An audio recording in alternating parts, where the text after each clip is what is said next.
విజయ్ మాల్యాలు, లలిత్ మోదీలు దేశం బార్డర్లు దాటిపోతే గుండెలు బాధేసుకున్నారు.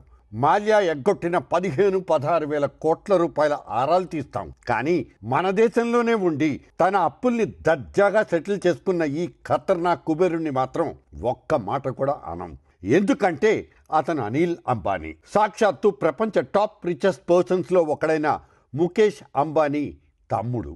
ఈ అనిల్ అంబానీ వెలగబెట్టిన వ్యాపారాలన్నీ మటాష్ అయిపోతే అన్నీ మూసేసుకుని బ్యాంకులతో తన దివాలా డిస్కషన్స్ చేసి తన 49,000 కోట్ల అప్పును జస్ట్ 455 కోట్ల రూపాయలకు సెటిల్ చేసుకున్న విషయం మాత్రం మనం చర్చించం, కనీసం మాట్లాడం. మన మీడియా వాటి గురించి ప్రస్తావించదు కూడా.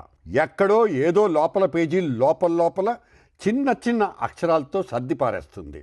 అనిల్ అంబానీ గారి రిలయన్స్ కమ్యూనికేషన్ అది అసలు రుణంలో కేవలం జస్ట్ 0.92% మాత్రమే చెల్లించి సెటిల్ చేసుకుంది. ఇది అనిల్ అంబానీ గారి ఘన చరిత్ర చూసి ఆ గొప్పతనాన్ని కీర్తిస్తూ ఆ బ్యాంకులు భక్తితో రద్దు చేసుకున్న 49,000 కోట్ల రూపాయల మొత్తం. ఒక్క 10,000 రూపాయల అప్పు చేసి తీర్చకపోతే ఇంటి మీద పడి బీభత్సం చేసే మన బ్యాంకులోళ్ళు ఈ అంబానీ వారిని ఈ భారీ డిస్కౌంట్తో సత్కరించి తమ అప్పును రద్దు చేసి రుణం తీర్చుకున్నాయి. ఎడవడానికి సాహసిస్తారా? Dare to cry.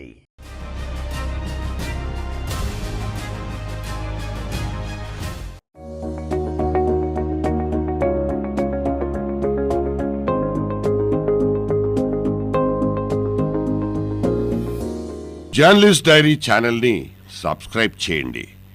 ఎప్పటికప్పుడు జర్నలిస్ట్ డైరీ అప్డేట్స్ నోటిఫికేషన్స్ కోసం బెల్ ఐకాన్ మీద క్లిక్ చేయండి.